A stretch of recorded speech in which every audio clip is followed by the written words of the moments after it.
যাক, আরেকবার হোক যাক। ইস্তানবুল গিয়ে, জাপান প্যারিস গিয়ে শিখেছি সহজেই রান্না, আমি সৃষ্টি ভজহরি মান্না। সুন্দর করে টিস্যু পেপার রেডি করে রাখা হচ্ছে যাতে তেলটা অ্যাবজর্ব হয়ে যায়, ঠিক আছে। সঙ্গে হচ্ছে আরেকজন আছে সহকারী শেফ, যাই হোক হোয়াটএভার। এইবার দেখো কি সুন্দর এখানে তেল গরম হচ্ছে, তেল গরম দানা দানা ছেড়েছে, তেলটা কিন্তু দানা দানা ছাড়ছে দেখো।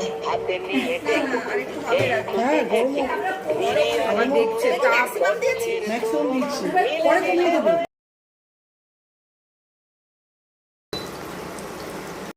রচুর হাতের বানানো ফিশ ফ্রাই, সুন্দর ম্যারিনেশন হয়েছে এবং ভেতরে সাদা মাছের অংশটা দেখা যাচ্ছে, যেমনই রসালো তেমনই সুস্বাদু, ঝাল নুন মিষ্টি সব সম পরিমাণে হয়েছে।